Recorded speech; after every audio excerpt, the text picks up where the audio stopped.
Good morning, everybody, and welcome to episode 234 of the On Air Advocate. Where at the On Air Advocate, we look to provide education, support, and empowerment for all of those with different abilities, mental and medical illnesses, and their caregivers. For those of you who may not know me, my name is Tammy Flynn, and I'm the host and producer of the On Air Advocate. And I am super excited if you are here this morning joining us, or whether you are catching this on the replay. Now, as always, if you think any of the content we're talking about this morning could be relevant for anyone in your network or your circle, please hit the share button on whatever social media application you are on and share the love with others. Well, if you guys have been following us on social media or any of my social media platforms, you know that this morning is World Kindness Day, one of my favorite days of the year. And I am absolutely so excited to have a new guest here to the On Air Advocate, Macy Gilson. She is a speech language pathologist, say that all together on a Friday, disability advocate, and children's author. Welcome to the show. Thank you so much, Tammy. I'm so excited to chat with you today and your audience, and I'm so excited for World Kindness Day. Yes. And, you know, when I was reading your bio and about this book you created, I'm like, oh my gosh, she needs to be here this year for World Kindness Day. So I'm so happy you're here and able to share your mission and story with everyone. So maybe we'll start with that. Can you just tell us a little bit about your background? Sure. So I am originally from Southern California, and I was an athlete my whole life, and I went on a full ride scholarship to play indoor and beach volleyball, and I played for 4 seasons, and then it was a little bit derailed by a career-ending injury. And at that point, I really decided to focus on school and focus on what was important, and I ended up going to grad school and becoming a speech language pathologist.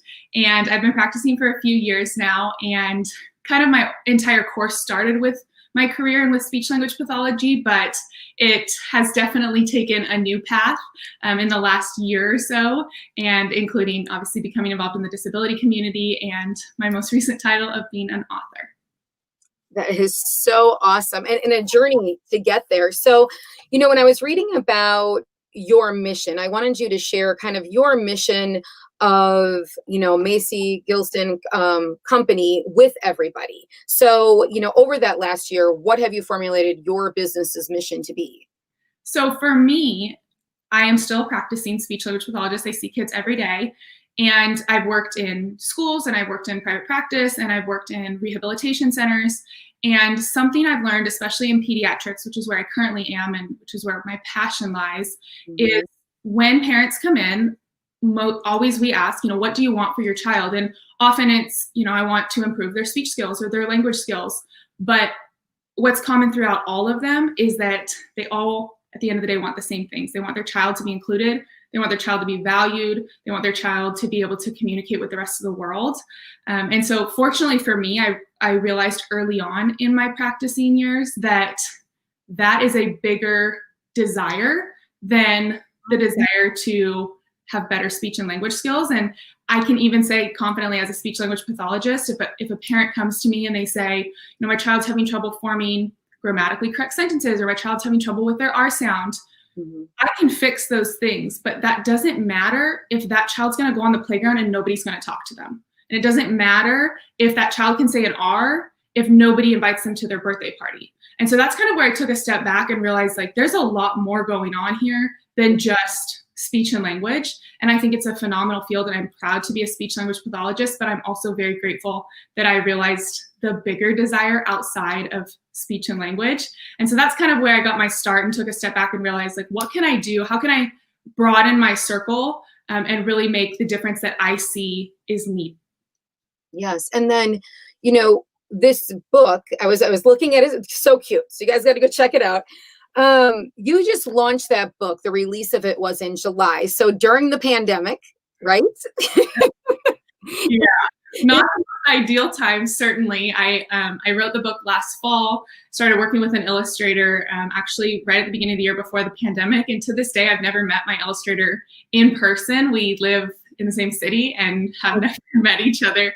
And so yes, not the most ideal time, but I do think that with a lot of kids being home more, with a lot of parents being more involved in their child's education, it's been a really good opportunity for me to really connect with parents. And obviously things haven't worked out perfectly. I timed the release of the book with the beginning of the school year, and knowing that that's when a lot of educators choose to kind of lay the foundation of classroom expectations and things like that. And I think in my head, I thought about author visits and going to schools and book fairs and all this stuff. And obviously it's a little bit different, but I'm really thankful that social media has been a huge part of the pandemic. And that has really helped my business in getting the word out about the book. And the book is kind of unique. You know, when we look at the name, which is, it's kindness. Wait, it's on the paper. It's on the paper. Kindness is golden. Kindness is golden.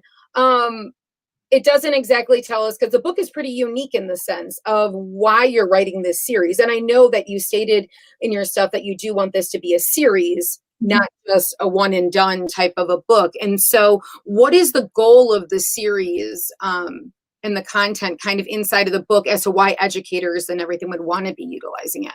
Sure. So professionally, I mean, as a speech language pathologist, language and literacy is obviously very important to me. And I've always liked to write. I never, ever thought about being an author or dreamed of it. But when I started my community last year, I quickly learned that one of the best ways that parents of neurotypical kids, or even parents of kids with disabilities, can teach others about disabilities or can educate their kids about inclusion is through literature, specifically through inclusive literature. And hands down, it's the best way for parents to be able to have those tough conversations with their kids, for educators to introduce it to the classroom.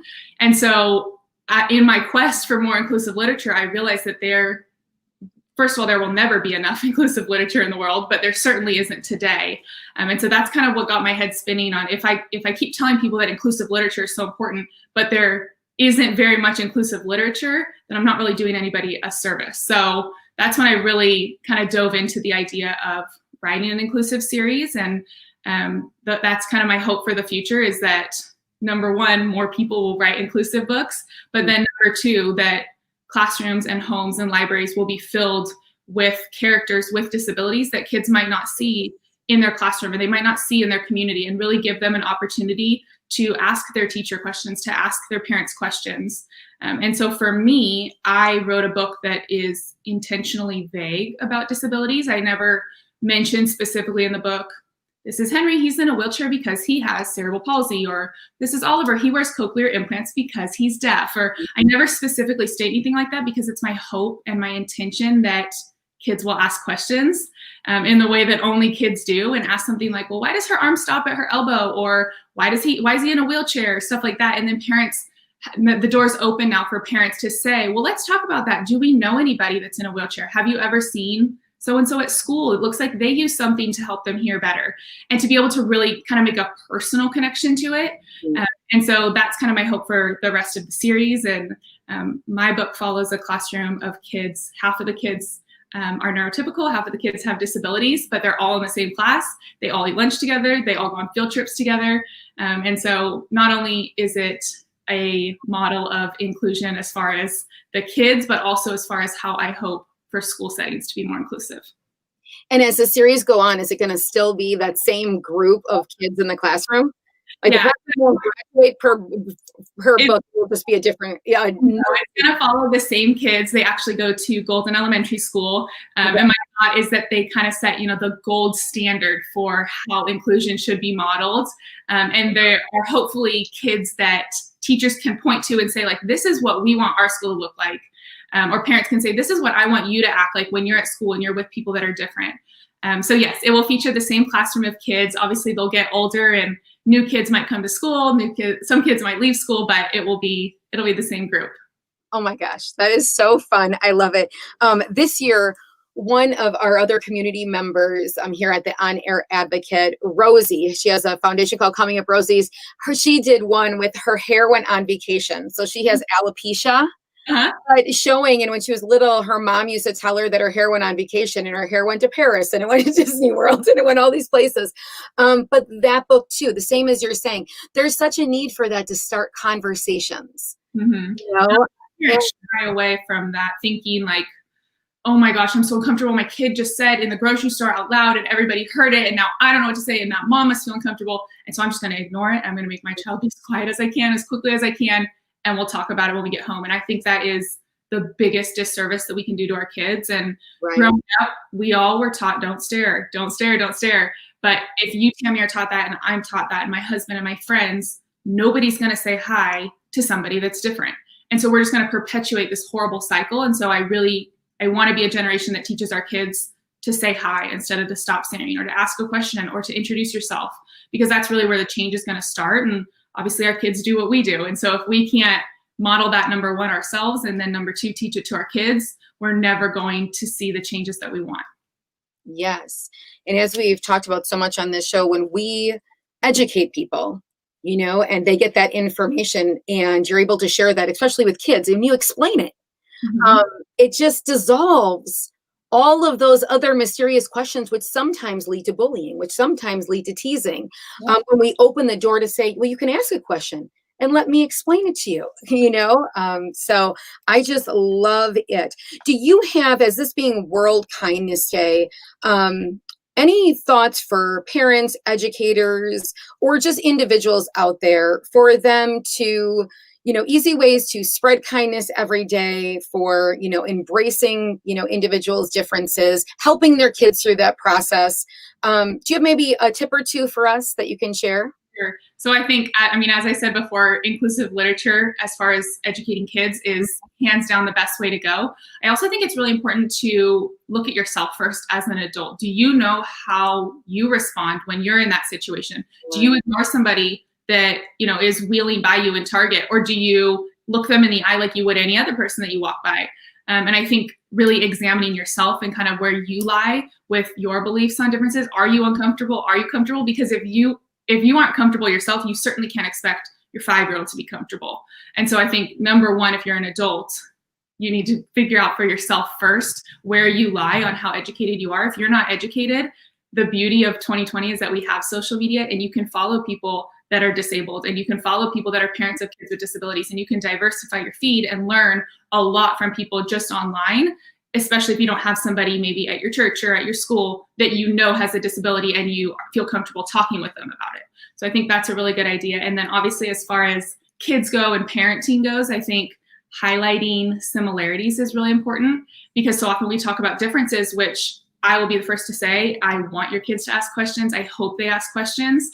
And differences aren't bad. They're not scary. They're not weird. And so by allowing our kids to ask differences, it's really helpful, and it teaches them that it's okay to ask and it's okay to learn, but then always ending the conversation with similarities. So when you see a girl in Target that is in a wheelchair, instead of, talking to your daughter about like, oh, well, she's in a wheelchair, and your child thinking, well, I walk, so there's no way we have anything in common, maybe pointing out like, oh my gosh, she has an Elsa shirt on and we just saw Frozen 2. You guys probably both like Elsa. And you don't have to have that conversation in front of somebody in Target, but that's something you can say like, oh my gosh, her Elsa shirt is so cute. And then when you get in the car, you can say, oh, did you see that little girl loves Elsa too? And it looks like she maybe needs some help to walk. You use your legs, but it looks like she's needing a wheelchair. Do you remember so-and-so at church that uses a wheelchair? And you can use these experiences and draw on them and just kind of build them into your repertoire every single time it happens, so that hopefully your kids grow up not knowing any different, and not feeling like, well, I don't really know anybody with disabilities, so it doesn't really matter to me if I'm inclusive.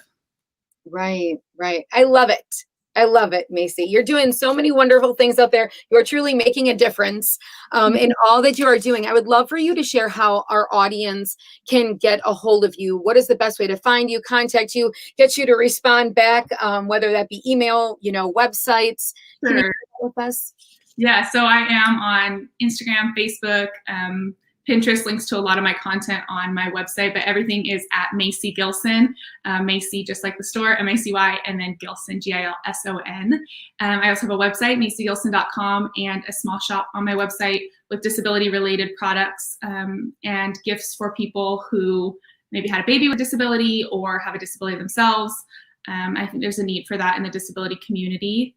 And then, of course, the book as well. It's available on Amazon, Target, Barnes & Noble, the website, anywhere else where you would find any books. You can find Kindness is Gold in there as well. I love it. And it's Christmas time, and I just heard that because of the mail service, you really should order anything you want by December 12th, not December 16th. So don't wait, don't delay.